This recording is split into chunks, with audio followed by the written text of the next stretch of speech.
Now that the season is drawn to a close, it's time to start preparing for next year, and I'm going to show you how you do it properly. First up is the low-flighted iron. This is a very important shot that you'll need to play over the winter months because it's going to be windier. But also it's going to be great for next year as well when you need to flight the ball into back pins or when the weather conditions may permit it. So certain elements need to change in the setup and swing. I'm going to show you how you do it right now. Fundamentals of this low-flighted shot start with a really good setup.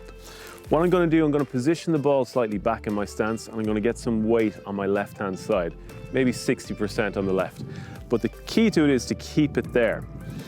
I've also a little bit of a crossbar set up here, a little visual one to get me hitting the ball underneath it as well, not launching the ball too high over it.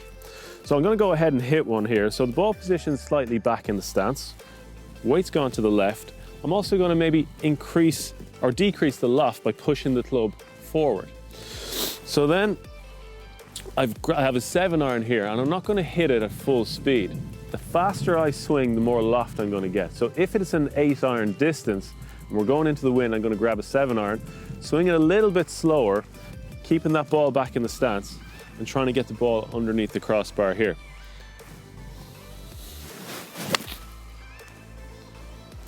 So I'm pretty happy with that. Now, some other things I want to look at is dynamic loft. Very, very important for hitting the ball on nice distance. What dynamic loft is the angle your club is at the point of impact. We're trying to reduce it.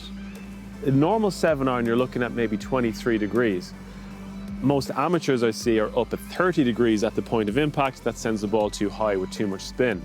If we get this down at about 20 degrees, you're going to see the ball launch lower, lower spin, and keep under that wind. So I'm talking about dynamic loft a lot, and obviously that is measured on TrackMan, but you can get your own version of dynamic loft set up here with 2 alignment sticks, an insulated foam or a pool noodle that you just throw down the middle of the sticks. I have them set about 6 to 8 feet away.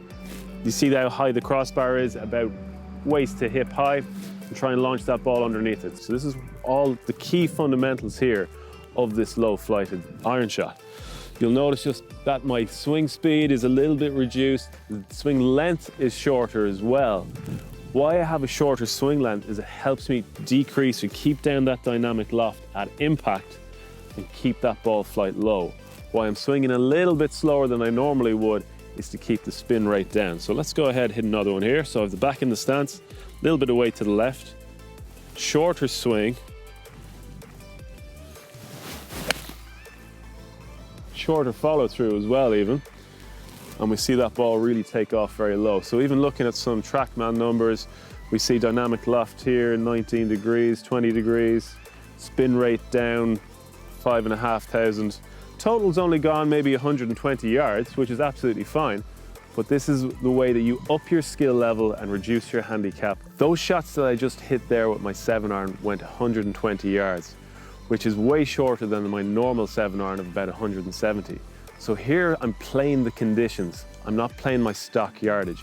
And that's something you really need to get into your game to get the most out of it, that 7-iron can go a multitude of distances, not just your stock one. So guys, that's the low-flighted iron shot. Very simple if you get that set up right. If you'd like to see me play any other ones or anything you're struggling with, please comment below and let me know. Thanks for watching.